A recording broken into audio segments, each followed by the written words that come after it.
یہ کہنا کہ بلوچستان کے مسائل نہیں ہیں، بالکل مسائل ہیں اور آپ کے جائز مسائل ہیں، لیکن مسائل کی آڑ میں اگر بندوق اٹھا لی جائے تو وہ کوئی محب وطن پاکستانی نہیں کر سکتا۔ آج بلوچستان کے حوالے سے اگر میں یہ کہوں کہ یہ پاکستان کا سب سے امیر ترین صوبہ ہے تو یہ بات غلط نہیں ہے، لیکن یہ عمارت کے حوالے سے جو ستون فولاد کے، معدنیات کے، ان کی بہت بڑی تعداد ابھی بھی پہاڑوں کے نیچے دفن۔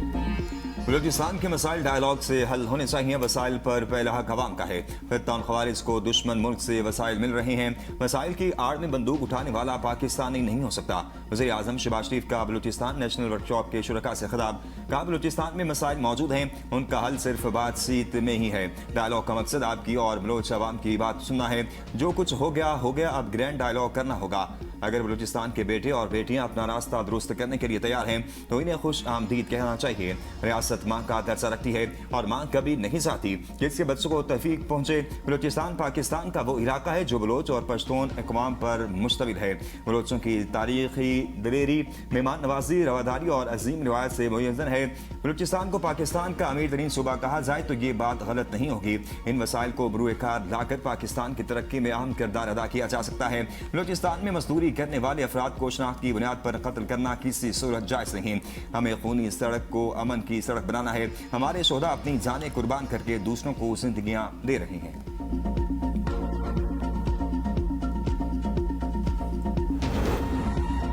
بلوچستان کا مستقبل پاکستان سے جڑا ہے۔ پاکستان اور بلوچستان کا حال اور مستقبل ایک ہے اور ہمیشہ ایک رہے گا۔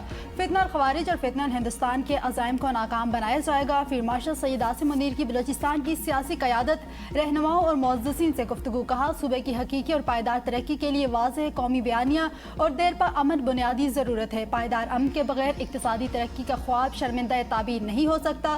بلوچستان کے نوجوان پاکستان کا باصلاحیت اثاثہ ہیں۔ نوجوانوں کو بااختیار بنانا اور انہیں آگے بڑھنے کے مواقع فراہم کرنا پائیدار ترقی کا محور ہے۔ غیر ملکی ایجنڈے پر کام کرنے والے عناصر بلوچستان کی ترقی اور امن کی راہ میں رکاوٹ نہیں بن سکتے۔ بلوچ معززین نے قومی اتحاد کو دشمن کے بیانیے کو شکست دینے کا مؤثر ذریعہ قرار دیا۔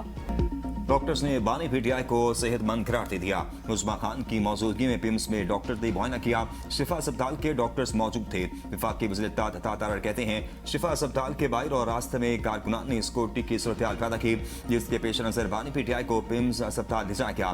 ماہر امراض سے چشم، قلب اور فزیشین سمیت متعدد ڈاکٹروں نے معائنہ کیا۔ تمام عمل مکمل ہونے کے بعد بانی پی ٹی آئی کو صبح 5 بجے اڈیالہ جیل واپس منتقل کر دیا گیا۔ بانی پی ٹی آئی کو پہلے کی طرح آئندہ بھی طبی سہولیات فراہم کی جاتی رہیں گی۔ وفاقی وزیر طارق فضل چودھری نے ایکس پر بیان میں کہا مائی ڈاکٹرز پر مشتمل پینل نے معائنے کے بعد بانی کی طبی حالت کو مستحکم قرار دیا۔ شفا اسپتال کے باہر غیر معمولی رش اور سیکورٹی صورتحال کے باعث بانی کو پیمز منتقل کیا گیا۔ صحت جیسے حساس معاملے کو سیاسی تنازع یا غیر ضروری سنسنی کا رنگ دینے کے بجائے حقائق کو سامنے رکھتے ہوئے ذمہ داری کا مظاہرہ کیا جانا چاہیے۔ کوئی ہے جو نہیں چاہتا کہ مسائل کا حل نکلے۔ جو کچھ ہوا بہت بڑی بدقسمتی ہے، اس کی توقع نہیں تھی۔ قومی اسمبلی سے استعفے کا دیا۔ Chairman P T I barrister Gohar کی میڈیا سے گفتگو، کہا بانی پی ٹی آئی کو ہسپتال شفٹ کرنا اور وہاں رکھنا سپریم کورٹ کے فیصلے کے تحت لازم تھا۔ قومی اسمبلی میں بیرسٹر گوہر نے کہا وہ کون ہے جو بانی چیئرمین کو غلط ہسپتال لے کر گئے؟ ہم نے کارکنوں کو ہسپتال جانے اور ویڈیو بنانے سے منع کیا تھا۔ شاید کچھ دن بعد ہم اس اسمبلی کا حصہ نہ رہیں۔ آپ کو اپنے اسٹائل کی جمہوریت مبارک ہو۔ اپوزیشن لیڈر محمود خان اچکزئی نے بانی کی بہن کو ہسپتال کے دوسرے کمرے میں بند کر دیا گیا۔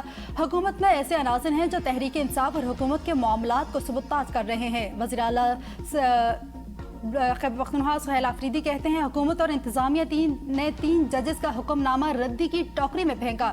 یہ عدلیہ کی توہین ہے۔ اگر عدلیہ اپنے احکامات پر عمل نہیں کروائے گی تو عوام کس کی جانب رخ کرے گی؟ عدالتی احکامات پر عمل درآمد کے لیے ہم تحریک چلائیں گے۔ حکومت کے خلاف توہین عدالت کی درخواست دائر کرنے جا رہے ہیں۔ 27 سپتمبر کے مارچ کی کال اپنی جگہ قائم ہے۔ قانون کی خلاف ورزی کرنے والوں کو کٹہرے میں لائیں گے۔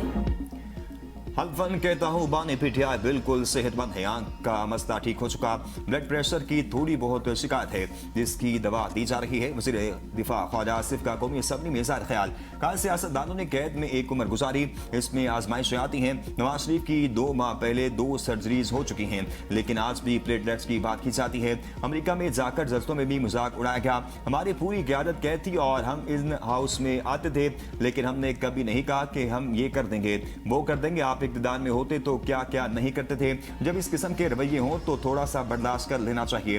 آپ نے سیاست کے سٹینڈرڈز گٹر میں ڈال دیے. ہم عدالتی حکم پر منوعین عمل کرنا چاہتے ہیں. توہین عدالت ان لوگوں نے کی ہے جنہوں نے مجمع نہ لگانے کا حکم نہیں مانا.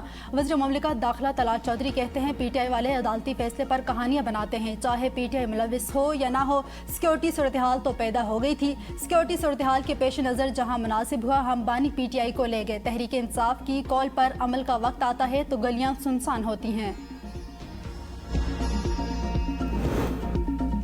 بانی پی ٹی آئی کے اسپتال منتقلی کے خلاف دوبارہ نظر ثانی درخواست دائر. نئی متفرق نظر ثانی میں رجسٹرار آفس کے اعتراضات دور. حکومت نے موقف اختیار کیا کہ اسپتال منتقلی عدالتی فیصلے میں سقم ہے. جیل رولز کو نظر انداز کیا گیا. مرکزی کیس میں حکومت کو فریق نہیں بنایا گیا. 18 اگست کے فیصلے پر نظر ثانی کی جائے اور قانونی نکات کو مد نظر رکھتے ہوئے حکم واپس دینے کی استدعا. چیف کمشنر اسلام آباد کی درخواست کے مطابق قیدی کو نجی اسپتال منتقل کرنے سے اس کی سیکورٹی کے حوالے سے خدشات پیدا ہوں گے اور بیرونی اثر و رسوخ کے امکانات بھی بڑھ سکتے ہیں.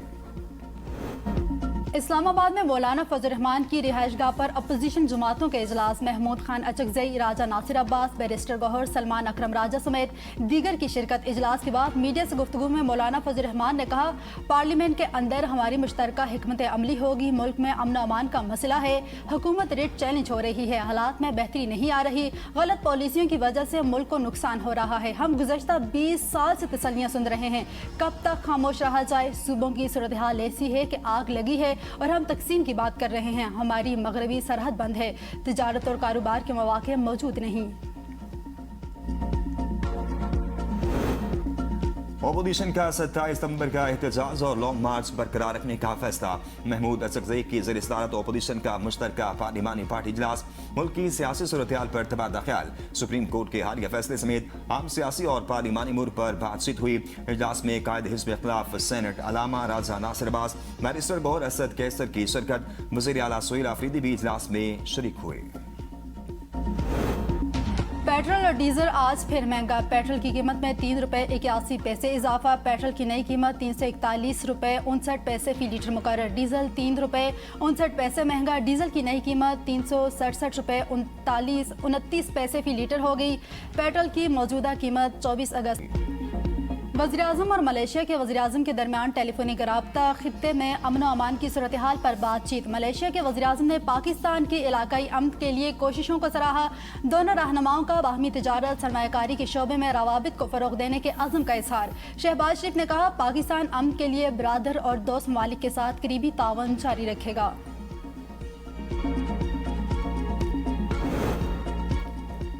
ملیشیا کے وزیر داخلہ کی فیلڈ مارشل سعید عاصم منیر سے ملاقات. دفاعی تعاون, اسٹریٹجک شراکت داری مزید مضبوط بنانے کے عزم کا اعادہ.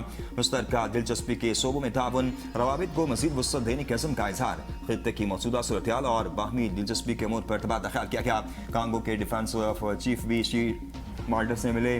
گرینہ دوستانہ تعلقات پر اطمینان کا اظہار. ISPR کے مطابق دونوں ممالک کے درمیان دفاعی اور سیکورٹی تعاون مضبوط بنانے کے لیے MOU پر دستخط کیے گئے. شام کے وزیر خارجہ اسد حسن نے بھی فیلڈ مارشل سے ملاقات کی. ایک سیاسی جماعت کا مزاج دنگا فساد اور ایک کا سسٹم کے نام پر کرپشن ہے. مریم نواز کا نام لیے بغیر مخالفین پر وار. کاش یہ جماعتیں نون لیگ کی طرح کام کر رہی ہوتی تو آج ملک ترقی کر رہا ہوتا. وزیر اعلیٰ پنجاب مریم نواز کا جناح انسٹیٹیوٹ آف کارڈیولوجی کے افتتاحی تقریب سے خطاب. کہا سیاسی جماعتوں کا بنیادی مقصد خدمت, کارکردگی اور عوام سے خدمت کے ذریعے مضبوط رشتہ ہونا چاہیے. اگر ہم فرض کو ذمہ داری اور امانت داری سے ادا کریں تو دنیا کی کوئی طاقت ہمیں شکست نہیں دے سکتی.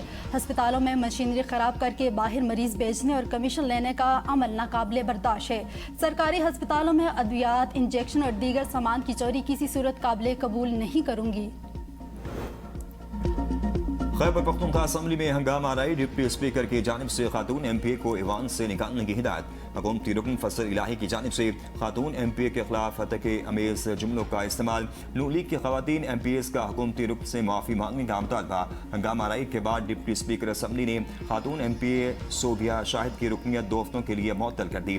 6 ماہ کے دوران غیر قانونی مائننگ کے خلاف 1004 مقدمات درج کیے گئے. کارروائیوں کی تفصیلات خیبر پختونخوا اسمبلی میں پیش. دستاویز کے مطابق کوہاٹ ڈویژن غیر قانونی کانکنی کے مقدمات میں سب سے آگے, جہاں 492 مقدمات درج ہوئے.